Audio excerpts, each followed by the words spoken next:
Retro சிரிக்கவே தெரியாம இருக்கிற ஒரு பையன் கேங்ஸ்டர் ஆனா என்ன நடக்கும், அவன் சிரிச்சா என்ன பிரச்சனை எல்லாம் வரும் அப்படிங்கறது தான் ரெட்ரோ படத்தினுடைய ஒன்லைன். ஒரு வித்தியாசமான இன்ட்ரெஸ்டிங்கான ஒரு ஒன்லைன் எடுத்துட்டு நம்ம பார்த்து பழக்கப்பட்ட ஒரு கேங்ஸ்டர் கதையை ரெட்ரோ ஃபீல்ட்ல டிஃப்ரெண்டான ஒரு எக்ஸ்பெரிமெண்டல் ஃபிலிமா கொடுக்க ட்ரை பண்ணியிருக்காரு டைரக்டர் கார்த்திக் சுப்ராஜ்.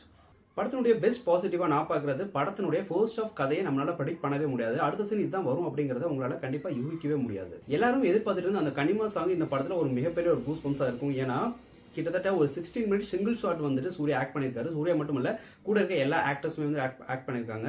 அந்த சிங்கிள் ஷாட்ல நட்பு, கோபம், வெறி, ஆத்திரம், லவ், அன்பு, இப்படி எல்லா விதமான உணர்ச்சிகளையுமே வந்துட்டு தன்னுடைய முகத்துல அஸ் அ ஹீரோவா வந்துட்டு இவர் ஷோல்டர்ல தாங்கியிருக்காரு. அந்த 16 மினிட்ஸ் அந்த ஷாட் முடிஞ்சு நீங்க பாக்குறப்போ இது உண்மையிலே வந்துட்டு ஒரே டேக்ல ஒரு பண்ணாரு அப்படிங்கிறது வந்து ஒரு ஆச்சரியமா தான் இருக்குது. உண்மையிலே சூர்யா நீங்க ஒரு ஆச்சரியமான ஒரு நடிகர் தான். ரெட்ரோங்கிற படத்துடைய தலைப்புக்கு ஏற்ற மாதிரி படத்துல ஒரு ரெட்ரோ சாங் யூஸ் பண்ணிருக்காங்க, சூப்பரா பிளேஸ் பண்ணிருக்காங்க. அந்த பிளேஸ்மெண்ட்டுக்கு தகுந்த மாதிரி ஸ்கிரீன் பிளேயுமே வந்துட்டு சூப்பரா இருக்குது. ஆனா மேபி நம்ம இளையராஜா சார் கிட்ட இருந்து ஒரு காப்பிரைட் ஸ்ட்ரைக் வந்துட்டு எதிர்பார்க்கலாம். இப்படி ஃபர்ஸ்ட் ஆஃப் நம்ம எதிர்பார்க்காத ஒரு ட்விஸ்டோட படம் முடிஞ்சாலும் செகண்ட் ஆஃப் வந்து நம்மளுடைய பொறுமையை சோதிக்குது. கடைசியா படம் முடிகிறப்ப நம்ம இது ஒரு யூஸ்வலான ஒரு கேங்ஸ்டர் மூவி தானே, இதுக்கு இப்படி சுத்தி வளைச்சு இவ்வளவு நேரம் இழுத்தாங்க அப்படிங்கிற மாதிரி ஒரு ஃபீலை கொடுக்குது.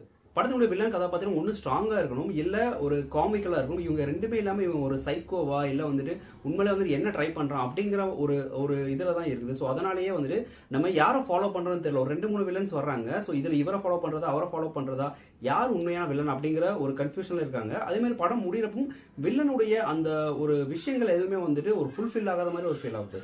ஓவரால் இந்த ரெட்ரோ 80s 90sல நம்ம பார்த்து பழக்கப்பட்ட பல ஹாலிவுட் படத்துடைய இன்ஸ்பிரேஷன்ல வந்திருக்கக்கூடிய இந்த ஒரு தமிழ் படம் டெக்னிக்கலி மேக்கிங் வைஸ் வந்து ரொம்ப ஸ்ட்ராங்காவே இருந்தாலும் படம் முடிச்சு வெளியே வரப்போ ஒரு எபோவ் ஆவரேஜ் அப்படிங்கிற ஒரு கேட்டகரியில தான் வருது. சூர்யாவுக்கு மறுபடியும் ஒரு தியேட்டரிக்கல் ஹிட் கொடுக்க வேண்டிய இந்த படம் வந்துட்டு கொஞ்சம் மிஸ் ஆயிடுச்சு.